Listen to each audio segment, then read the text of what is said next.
नमस्कार। आमर यही कहानीटी प्रभु श्री जगन्नाथ अनेक लीला मध्यरु गोटे लीला उपरे वर्णित। आपण समस्ते यह जानिथिबे प्रभु श्री जगन्नाथ भारतर ओडिशा राज्यवासी आराध्य देवता। प्रभुंकर मुख्य मंदिर ओडिशार पुरी जिल्ला रे अवस्थित।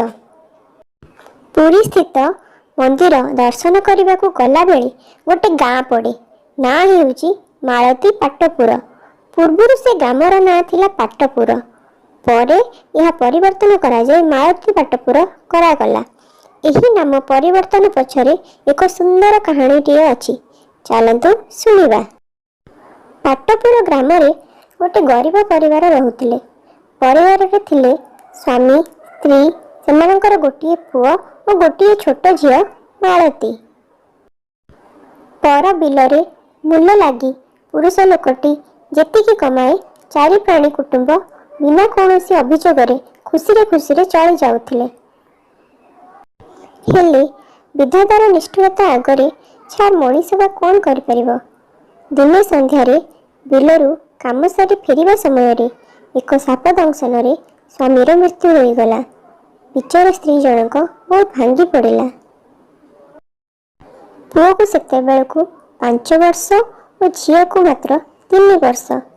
कुनी पुओ झियो को मुह को चाही स्वामीर मृत्यु खबर धीरे धीरे पासोरिबा को चेष्टा करथला स्त्री जनक। हेले पुणी किछि दिन परे पुओर भी साप कामुड़ारे मृत्यु होईगला। आहुरी भांगी पड़िला स्त्री जनक। चाहू चाहू 2 वर्ष बीतीगला। स्त्री जनक पर घरे झाड़ू करी बासन माजी जहाँ भी रोजगार करे से कष्टे मष्टे चली जाती माँ और 5 वर्षर झील मालती। यह मध्यरे राखी पूर्णिमा आसे। राखी पूर्णिमार 3 दिन आगरू मालतीर सांग माने राखी किणुथिले। छोट पिला मालती ये सब देखी माँ पाखक गला आउ अली कला। ए माँ मालो मते भी पैसा दे, मु भी राखी किणिबी। माँ निज पाखरे थिबा 10 पैसा मालती हाथरे धराई देले। परदिन सकाळु मालती दुकान जाई राखीटी किणिला और सांग मानक ठार बुझिला जे एटा भाई मानक हाथरे बंधा जाए। संध्या बेले खेला खेली सारी घर को फेरिला मालती। दिन सारा काम करी क्लांत होई सपरे सोईथिबा माँ पाखक आसी पचारिला, माँ ए माँ मो भाई काई? मो सबु सांग माने तांको भाई हाथरे राखी बांधिबे। 2 दिन परे होउची राखी पूर्णिमा। मो भाई कोठी अछि कह, मो भी राखी बांधिबी मो भाई हाथरे। माँ कांदी पकाइले।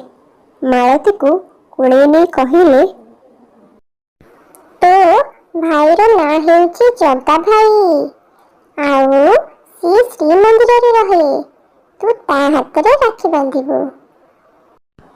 छोट 5 वर्षर कुनी झियो मालती से बा संसारर मोहमाया विषय रे कोन जानिबो। राति 4टारू उठी राखी धरी चलिला श्रीमंदिर आड़कू। ता माँ कहिथिबा जगा भाई हाथरे राखी बांधिबाकू।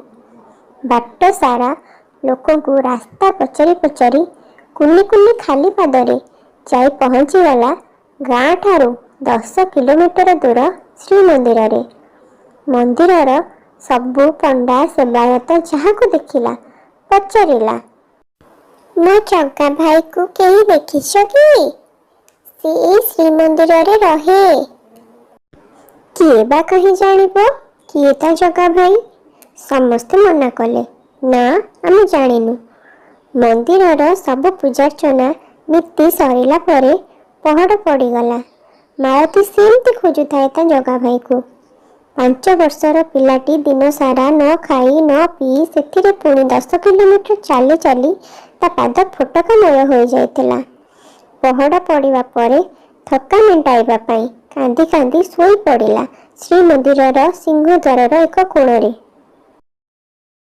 मध्यरात्रि रे केही जणे आसी मालती मुंडरे हाथ बुलेई डाकिला, ମାଳତୀ, ଏ ମାଳତୀ, ଉଠ ଏବେ। ମୁଁ ପରା ତୋ ଜଗା ଭାଇ।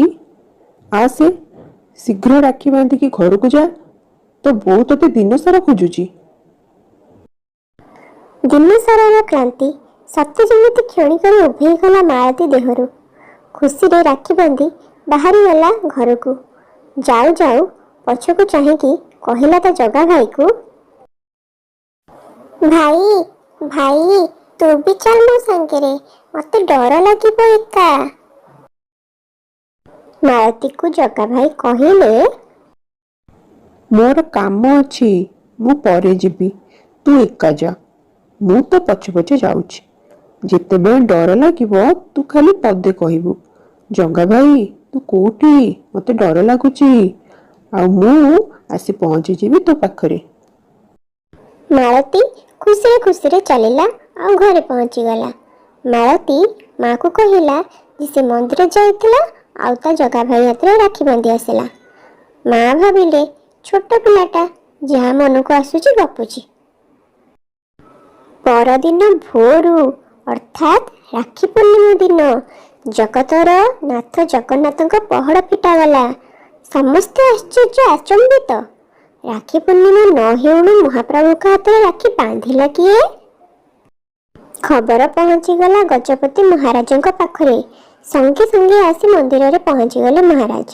ସବୁ ସେବାୟତଙ୍କୁ ପଚରାଗଲା। ସମସ୍ତଙ୍କର ଗୋଟେ ଉତ୍ତର, ଆମେ ଜାଣିନାହୁଁ। ମହାରାଜ ଛାମୁଙ୍କ ପାଖରେ ଅଧିଆ ପଡ଼ିଲେ। ସ୍ୱପ୍ନାଦେଶରେ ପ୍ରଭୁ ସବୁ ଜଣାଇଲେ। ପାଟପୁର ଗ୍ରାମର ମାଳତୀ ମୋ ଭଉଣୀ। ସେ ଆସିଥିଲା କାଲି ମୋ ହାତରେ ରାକ୍ଷୀ ବାନ୍ଧିବା ପାଇଁ। ହେଲେ ତମେମାନେ କେହି ବି ତାର ଦେଖା କରାଇଲ ନାହିଁ ମୋ ସହ। ରାତିରେ ସିଂହଦ୍ୱାର ପାଖରେ ଶୋଇଥିଲା। ମୁଁ ନିଜେ ଯାଇ ରାକ୍ଷୀ ବାନ୍ଧି ଆସିଲି ତା ହାତରୁ। ରାଜା ବଡ଼ପଣ୍ଡାଙ୍କ ପାଖରୁ ପଚାରି ବୁଝି ଜାଣିବାକୁ ପାଇଲେ ଯେ କାଲି ଜଣେ 5 ବର୍ଷର ଝିଅ ଆସିଥିଲା, ଖୋଜୁଥିଲା ତା ଜଗା ଭାଇକୁ।